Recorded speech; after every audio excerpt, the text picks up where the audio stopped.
श्री स्वामी समर्थ। मी मोहिनी विजय निंबाळकर तुमचं आपल्या यूट्यूब चॅनलमध्ये खूप खूप स्वागत आहे। आजच्या व्हिडिओमध्ये आपण बघणार आहोत ह्या दिशेला तोंड करून स्नान केल्याने आयुष्य कमी होते। तेल लावल्यानंतर, स्मशानातून आल्यानंतर, केस कापून आल्यानंतर जोपर्यंत मनुष्य स्नान करत नाही तोपर्यंत तो चांडाळ बनून असतो। म्हणून स्नानानंतर तेल लावू नये, ते आधी लावावे।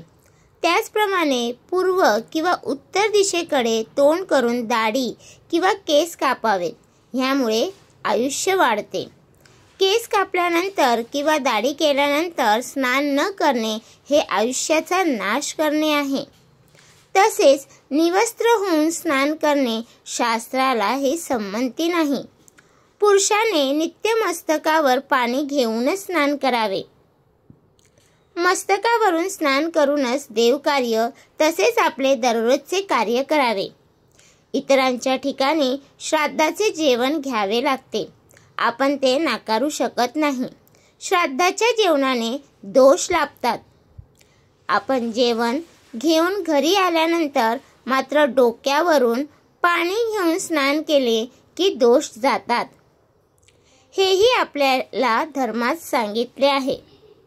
संसारी माणसाने किमान 2 वेळा तरी जरूर स्नान करावे। पहिले स्नान सूर्योदयापूर्वी तर दुसरे स्नान सूर्यास्तानंतर करावे। स्नानाच्या वेळी दक्षिण दिशेला तोंड असू नये, ह्याची प्रत्येकाने दक्षता घ्यायला हवी। गंगेचे पाणी असे आहे की ज्यामुळे आपल्याला पापांपासून मुक्ती मिळते असे म्हटले जाते। जर प्रत्यक्ष स्नान करता आले नाही तरी गंगेचे स्मरण जरी केले तरी सुद्धा चालते। तर तुम्हाला हा माझा व्हिडिओ कसा वाटला प्लीज कमेंट करून नक्की सांगा। व्हिडिओ आवडला असेल तर लाईक करा, कमेंट करा आणि शेअर करायला विसरू नका।